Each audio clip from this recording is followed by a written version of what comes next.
What I'm saying is the bike was the place that I went that all that disappeared. All the noise stopped, and I just got lost in it. And I'm glad I kept going, because in that next year, like, being able to dive into riding that way, like, really helped me. I never wanted to stop. I can see why my family might have wanted to. There's two things that pop up on my Instagram feed all the time, and one of them is the goon riding video from early on, and the other one is the battle with Stu. I can honestly say that was one of the funnest races I ever raced. We battled hard. The second moto we battled, but the first moto, it was like... It was on. It was on.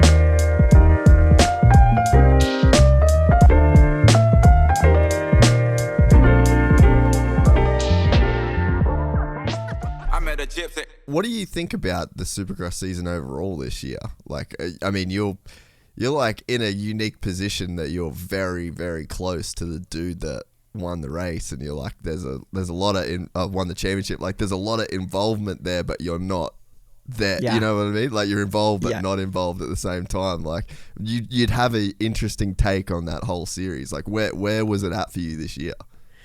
Yeah, it was exciting for one. I mean, Tomac really surprised me. I'd kind of heard some things about how they were struggling with the bike, and so I kind of anticipated them not having things worked out for like halfway through the series at least, and then for him to come out like that first, like the first race of the season, he was gnarly, dude. Like. He was gnarly. So that was like, I couldn't believe it, honestly. Like, he had some good qualifying. Like, we'll see how it goes over 20 laps. He crashes and then reels everybody back in. I'm like, wow. Like, we got work to do. Yeah. Kenny surprised me for sure. Like, I wasn't sure how that whole experiment was going to go. I was happy for him to see that it went well. I was bummed for AC. Like, I just want to see that guy do so good. Like, dude, I know. I think everyone's in the same boat, and he had some signs of brilliance for sure. But I was bummed to see Tomac go out. And I know some people would say like, oh yeah, Chase wouldn't have won, but the way he was riding at that point in the series, and the way he was gelling with the bike at that point in the series, like, it was awesome. Like, he was the deserving champ, maybe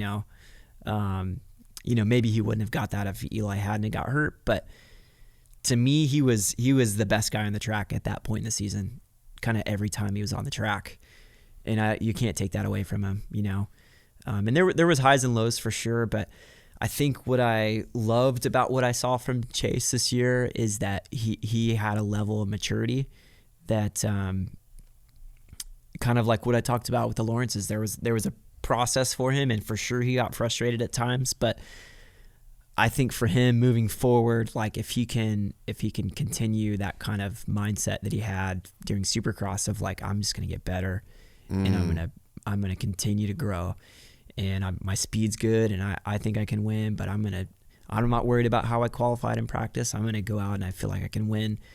That's going to serve him well over the rest of his career, because he's a genetic freak for one. Like, the dude's just like he's an axe. Got some good gifts on his side physically, and he's got a lot of good things going for him technically too. Yeah.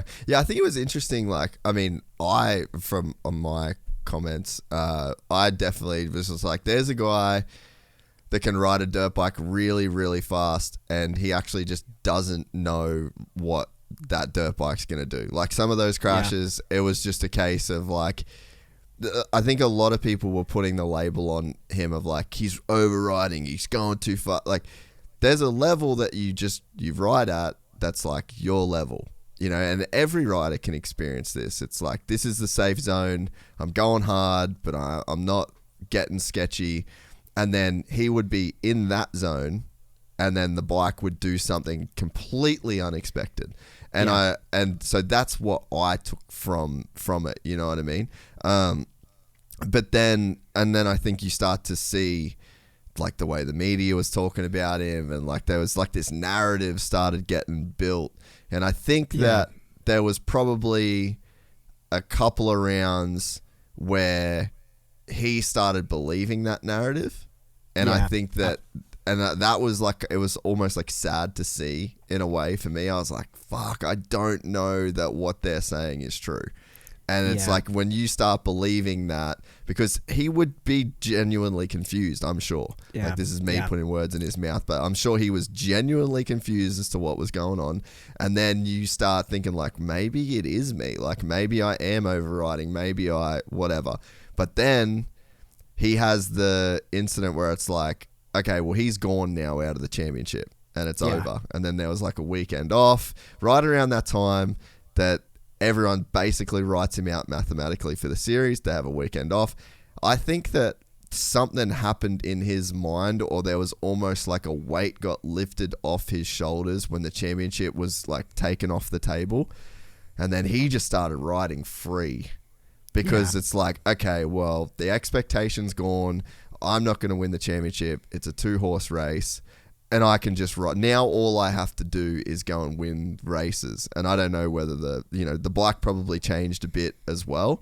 But I honestly think it was all in that mentality of like, once the championship was off the table, he really switched gears and he ends up winning the championship. And I think personally, if he can bottle whatever happened there when the championship was effectively taken off the table, the way that he approached those next races, if he can approach every race like that, which is very, very hard to do, then I think like that's like the best version of him is somewhere in that little zone. Yeah. I hated, because people were like, what's going on with Chase, man? Like he really throws stuff away. And I'm like, what is he throwing away, really? I mean, there was the one in Oakland for sure. And he threw that one away. And then Indy, for sure. Like he made a mistake there. I think I'm missing one other one. But other than that, like, I mean, he fell over in Seattle, but that one was just kind of like, I don't feel like he threw that one away. That was just a mistake, you know? Yeah. But it was being built up as if like, oh yeah, he's never won a race because he's thrown all of them away. And I'm like, dude, no, he was in the front like every single race. But there's like 2 where he made these mistakes. And so I hated that because I think he did start to believe that. Yeah. And I think you're pretty spot on. Yeah, like there was some changes a team made with the bike to get a little bit of the weight off the front end. But it was like he reached another level after that break, and he rode awesome. Yeah, and it's funny how the influences, man, like the things that you take on mentally, like the way that they can kind of change a rider's perception. That's one of the reasons I'm so careful. Like I try so hard not to throw any kind of shade or talk any kind of shit. Like if anything, all I try and do is make people believe in themselves more than more than they might. I'm like, all right, I'm safe if I do that. I'm overhyping Jet Lawrence, cool, I'm fine with it. Like, it's all good, because like that shit can make a huge difference. Oh yeah, you don't realize how much people take that stuff on too. Like, and how could you not? Like, if I, had a podcast about your podcast and I just roasted, how you did it, and what did he mean by that? And it's like, how could you not take that on? Like, and it's not like you don't hear about it. Like everyone, man, did you see what they said about you? It's like, it's impossible to not take it on. So I appreciate that because, they're at the end of the day, it's still human beings.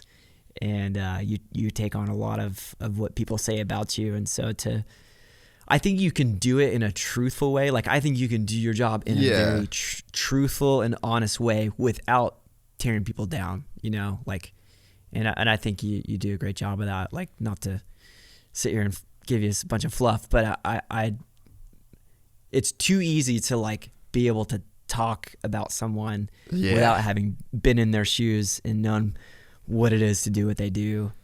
So I appreciate it when people can like talk about them and go like, whoa, that was going on, but not go like, yeah, man, something's wrong with Chase Sexton. Like, I just don't get it. He's really messed up. Like, he'll never figure this out. We're excited to announce the launch of our new membership site, gypsytales.com, packed with exclusive content and perks that you won't find anywhere else. This is your chance to become a part of the Gypsy Gang. And as a special bonus, if you sign up to an annual membership, you'll be entered into the draw to win our custom-built TC125. Gypsy Gang.